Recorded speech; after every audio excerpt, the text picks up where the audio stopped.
नमस्कार, मैं Sandeep Tiwari. RRB RPF constable exam 2025 running है और हम उस पर लगातार आपको प्रैक्टिस दे रहे हैं। यह प्रैक्टिस आपकी आने वाली परीक्षा जिसका जिसका अभी पेपर बाकी है उसके लिए बहुत ही ज़रूरी है, क्योंकि यह परीक्षा जो अभी हो चुकी है, जिस पर जितने सवाल बन चुके हैं उसी पैटर्न पर ही आधारित है। सभी सवालों का चयन जैसे सवाल रिपीट कर रहे हैं, जैसे सवाल पूछे जा रहे हैं उसी आधार पर दिए जा रहे हैं। तो आप लोग प्रत्येक सवाल की एनालिसिस करिए, सवालों को हल करिए। सवालों की संख्या कम ज़्यादा जो भी आपको सेट में दे रहा हूँ बहुत ही रिलेवेंट है, बहुत ही इंपॉर्टेंट है। प्लीज़ इसको अच्छे से सॉल्व कर लीजिए और इसका उपयोग करिए अपनी पढ़ाई लिखाई में।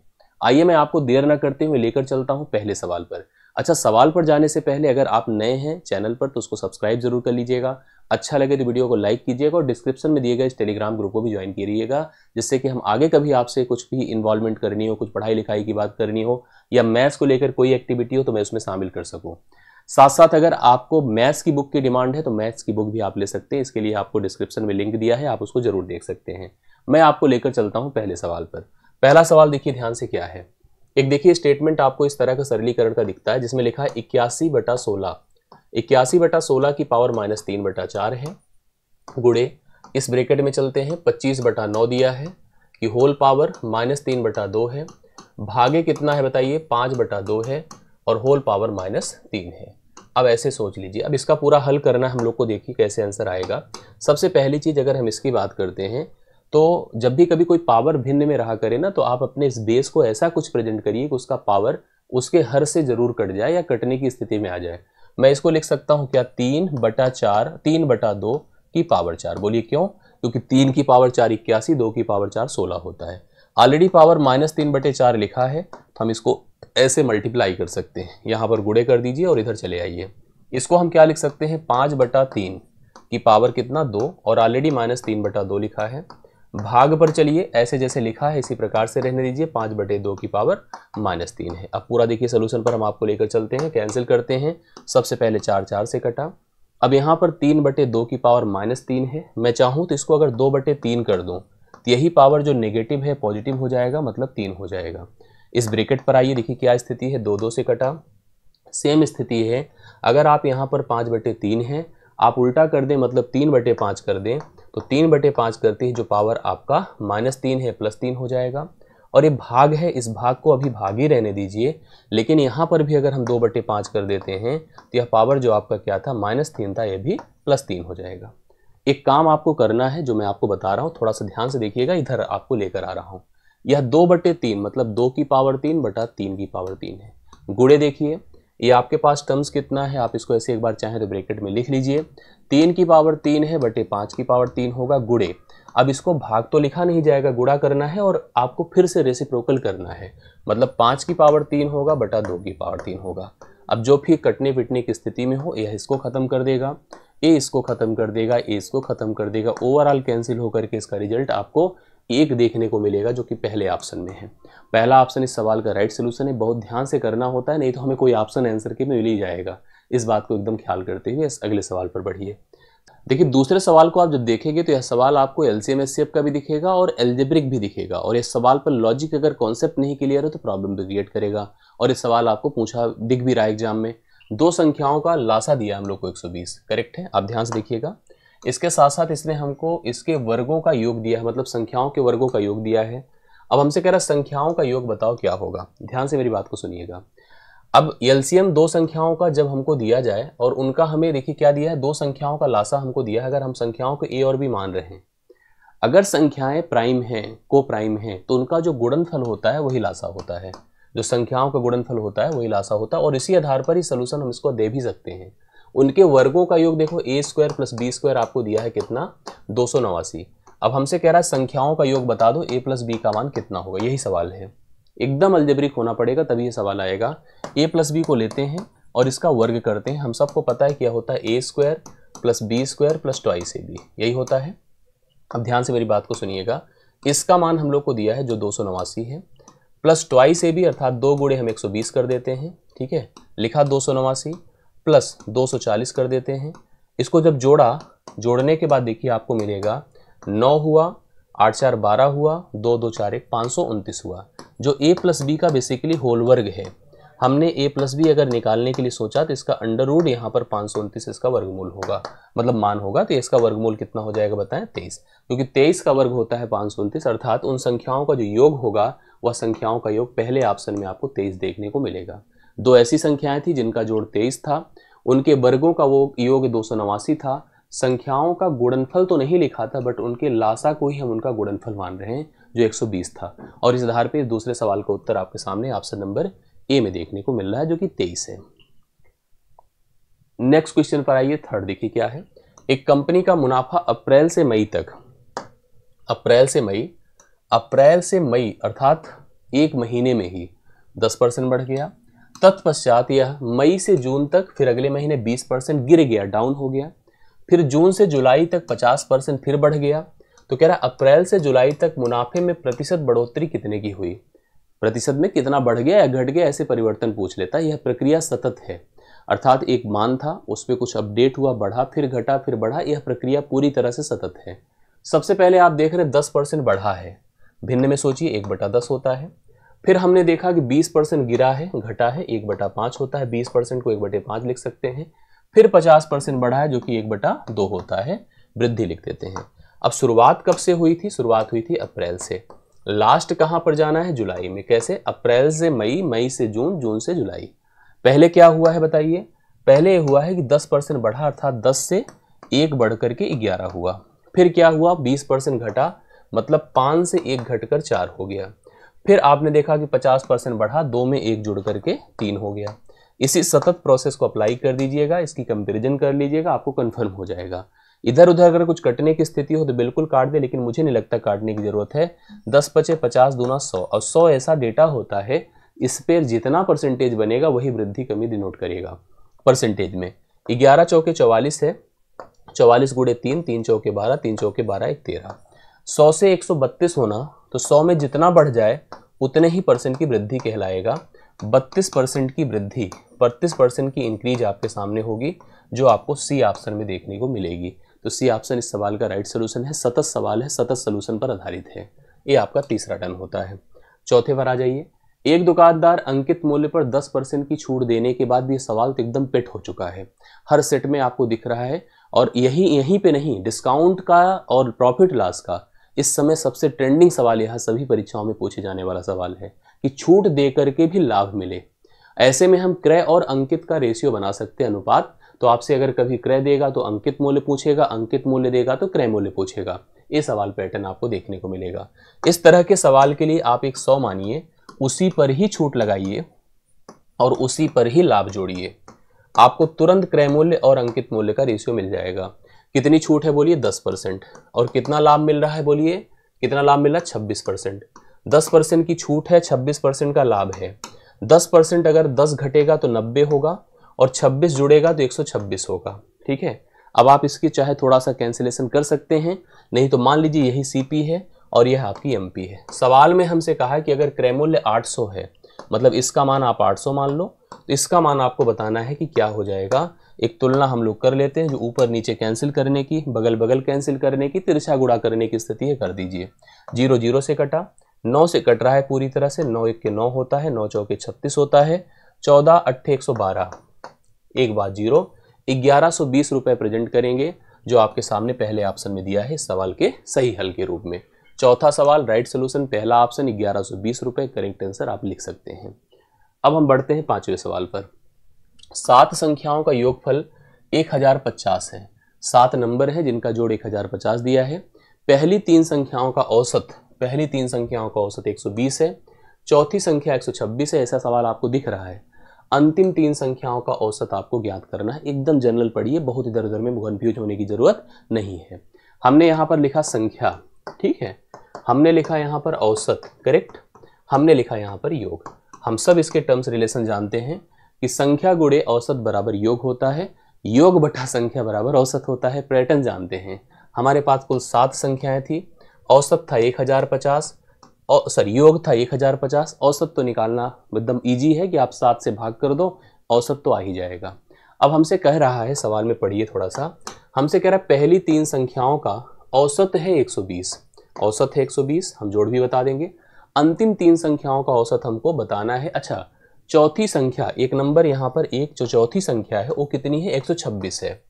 अब आपसे अंतिम 3 संख्या जो बची हैं इनका औसत पूछ रहा है, ये सवाल है हम लोगों का। आइए देखिए आराम से कर लेते हैं। सबसे पहले अच्छा, इसके औसत की जरूरत अपने को बिल्कुल नहीं है, इसका योग कर लीजिए। 3 गुणे 120, 360 इसका जोड़ है, ये 3 संख्याओं का जोड़ है। इसमें अगर 126 भी जोड़ देते हैं, ऐसे जोड़ दिया मैंने, जोड़ने पर इन 4 संख्याओं का जोड़ देखिए 6 हो गया, 6 2 8 हो गया, 3 1 486 हो गया। ठीक है, हम 486 को 1050 से निकाल देते हैं तो ये अंतिम 3 संख्याओं का योग हो जाएगा। 486 घटा दिया, 10 से 6 4 होता है, 14 से 8 6 होता है। ठीक है, और इसके बाद आपके पास 9 से 4 5 होता है, 564 हो गया।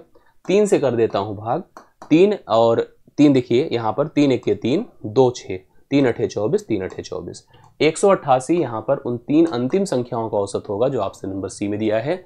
5वां सवाल आपका डन होता है। बिल्कुल तैयार करिए, अरिथमेटिक के ऐसे पैटर्न तैयार कर लीजिए। अब हम यहाँ पर बहुत अप्रोच दें, बहुत कॉन्सेप्ट दें, कन्फ्यूजन क्रिएट करें, हम आपको ऐसे स्पष्ट करते चले जिससे कि आप सोल्यूशन कर सको। अगले सवाल पर बढ़ चलिए। ये देखिए आपको ऐसे 3 नंबर पावर्स के रूप में दिए हैं। पहला नंबर है ए जो कि है 5 की पावर 3 गुणे 4 की पावर 3। दूसरा नंबर है बी जो 3 की पावर 5 है गुणे 5 की पावर 2 है गुणे 4 की पावर 4 है। तीसरा नंबर है सी, 3 की पावर 2 है, 5 है गुणे 4 की पावर 3 है। हमसे कह रहा है इसका एचसीएफ बताओ। देखो, जब भी कभी ऐसी संख्याओं का जो कि इस टाइप से पावर्स के रूप में दे दिए जाते हैं, हमको एचसीएफ पता करना है। एक बात ध्यान दीजिए कि संख्या हमेशा, जैसे देखिए यहाँ पर क्या है, 5 और 4 है, 3 है 5 है 4 है, 3 है 5 है 4 है। तो 4 को ना देखते हुए सबसे पहले आप देखो कि यहाँ पर कैसे इसको हम रियलाइज कर पाएं। हमें 3 प्रकार के गुणनखंड दिख रहे हैं, 5 दिख रहा है, 4 दिख रहा है, 3 दिख रहा है, 5 4 3, 3 प्रकार का दिख रहा है। एक कंफ्यूजन और क्रिएट हो सकता था अगर किसी में 2 दे देता, किसी में 4, तो वहां पर डाउट बनता कि इसको कैसे मैनेज करें। फिलहाल हम उन टर्म्स को लेते हैं जो कॉमन होते हैं और उनका मिनिमम पावर लेते हैं। जैसे 5 क्या सब में है, बिल्कुल है, यहाँ भी है, यहाँ भी है, यहाँ भी है, तो मिनिमम पावर 5 की एक ही है अर्थात 5 ही है। 3 सब में नहीं है तो 3 को छोड़ दीजिए। 4 सब में है, हाँ बिल्कुल है, उसकी मिनिमम पावर 4 की पावर 3 है। तो 5 गुणे 4 की पावर 3 64 होता है। 64, 5 चौके 20, 5 छंगे 30, 5 चौके 20, 5 छंगे 30, 30 2 32 होता है। 320 इसका एचसीएफ होगा जो ऑप्शन नंबर डी में आपको दिया गया है। सवाल का हल हो गया। छठा सवाल आपका डन होता है। लासा अगर कहता तो प्रत्येक गुणनखंडों को लेना होता, चाहे वो किसी में अवेलेबल हो चाहे ना हो, मतलब अगर वो कहीं भी एक जगह एग्जिस्ट हो जाए, कहीं पर सब में आए या ना आए, उसका यूज करना होता, उसकी मैक्सिमम पावर का यूज करना होता है। फिलहाल हम लोगों ने आंसर किया डी ऑप्शन है, 320 है। अगले सवाल पर आ जाइए। 25, 35 और पी क्रमिक अनुपात में, ये भी पूछा जा रहा है, सतत अनुपात। क्रमिक अनुपात का मतलब जैसे 3 पद हैं, ए है, बी है, सी है, अगर ये सतत समानुपाती है, सतत अनुपात में है। सतत अनुपात का मतलब होता है कि A to B proportion B to C. यहाँ पर एक टर्म जो हमारा सेकंड का है वो पहले पर भी रहेगा, दूसरे कनेक्टिविटी में भी रहेगा। तो हम लिख सकते हैं ए बटा बी बराबर बी बटा सी, अर्थात बी स्क्वायर बराबर ए सी, अर्थात बी बराबर रूट ए सी। मतलब ये जो हमारे पास बी है यही माध्य अनुपात है। माध्य अनुपात का मतलब होता है मीन प्रपोर्शन। क्या होता है? Mean proportion. अब आप यहाँ पर देखो, टर्म्स पर चलो। 25 है आपके पास, 35 है आपके पास और p है। हम क्या करें, समझ गए, इन दोनों किनारों के पद का प्रोडक्ट इस पद के वर्ग के बराबर होगा। 25 गुणे p कर दीजिए बराबर 35 गुणे 35 कर दें, 35 गुणे 35। 5 पचे 25 है, 5 सते 35 है। 5 से इसको और एक बार देखिए, 5 सते 35 है, 7 सते 49 है। तो p का मान बताएं कितना होने वाला है? 49। तो 49 इसके लिए डी ऑप्शन राइट सोल्यूशन है, आप सभी लोग लिख सकते हैं। 7वां सवाल आपका डन होता है, 49 करेक्ट आंसर माना जाएगा। प्लीज सभी लोग अच्छे से नोट कर लीजिए। 8वें सवाल पर चलिए। किसी निश्चित राशि पर 8% की दर से 2 वर्षों के चक्रवृद्धि ब्याज और साधारण ब्याज का अंतर, अब मैं कोई ट्रिक ना बता करके सीधा 2 साल के, ध्यान से सुनिएगा, 2 वर्ष के साधारण तथा चक्रवृद्धि ब्याज का अंतर लिख देता हूं, जो कितना होता है बताइए? PR स्क्वायर अपॉन 10,000, यही होता है PR स्क्वायर अपॉन 10,000, यही होता है 2 साल के साधारण तथा चक्रवृद्धि ब्याज का अंतर। आप इस अंतर को देखिए कैसे प्रेजेंट करेंगे, कैसे लिखेंगे? P हमको नहीं पता है, हमको मूलधन ही फाइंड करना है। अंतर अपने को दिया है, अंतर 8 बराबर PR स्क्वायर, R मतलब कितना? 8 का वर्ग, बटे कितना कर दूं? 10,000। यहाँ पर सॉल्व हो जाएगा, देखिए आंसर आ जाएगा, हमको p का मान पता चल जाएगा। एक पावर तो यह खत्म ही कर देगा, 8 से इसको भाग करिए, 8 1 के 8 होता है, 8 दूना 16, 8 पंचे 40, 1250 होगा, अर्थात मूलधन अपना कितना हो जाएगा 1250 होगा, जो आपको बी ऑप्शन में दिख रहा है। इस सवाल का राइट सोल्यूशन माना जाएगा। बी ऑप्शन 1250 करेक्ट हल है, जिसको आप लोग लिख लीजिए। 9वें सवाल पर चलते हैं। अंकिता अनु से 2 वर्ष छोटी है। अंकिता अनु से 2 साल छोटी है। आज से 4 वर्ष बाद अनु की आयु 3 वर्ष पहले अंकिता की आयु की 2 गुनी हो जाएगी। अंकिता और अनु की वर्तमान उम्र बतानी है, कितनी होगी। अब यहाँ पर मैं आपको बताऊं, अगर आप जाते हैं नियमों से, हालांकि कर सकते हैं नियमों से, लेकिन नियमों में जाकर केवल कन्फ्यूजन आएगी, स्टेटमेंट बनेगा। मैं कहूँगा ऑप्शन से करो। यहाँ पर अंकिता और अनु, छोटा कौन है अंकिता, तो पहले छोटा वाला रहेगा फिर बड़ा वाला, जैसे 14 और 16, ठीक है। यहाँ एक कंडीशन सेट जरूर कर लीजिए भाई, अंतर तो सब में देखो 15 17 12 14 13, अंतर से कहीं आप एलिमिनेट नहीं कर सकते हो। आज मतलब वर्तमान, यही समझिएगा, ठीक है। आज मतलब वर्तमान से 4 वर्ष बाद किसकी, अनु की ना, अनु की, ठीक है। और 3 वर्ष पहले पूर्व किसकी बताएं, अंकिता की लिखा है। आज से 4 वर्ष बाद अनु की आयु 3 वर्ष पहले अंकिता की आयु की 2 गुनी हो जाएगी, ठीक है। अब समझिए सवाल को। अगर हम लोग यहाँ पर ऑप्शन में 14 और कितना लेते हैं 16, तो 3 साल पहले ये थी कितना 11 की, करेक्ट है। और 4 साल बाद यह होगी 20 की, ये तो बिल्कुल फिट नहीं होगा, बिल्कुल दिमाग से निकाल दीजिए। अब हम चलते हैं अगले पर, ठीक है। अगला देखिए क्या, 15 और 17, चलिए 4 साल बाद ये कितना होगी बताइए, 21 की। और 3 साल पहले कितनी होगी 18 की। हमको क्या देखना है, 2 गुनी, तो बिल्कुल ये भी नहीं हो पा रहा है। यहाँ पर 3 साल पहले कितना होगी 12 की, तो 12 और 21 का रिलेशन भी उस टाइप से सेट नहीं हुआ।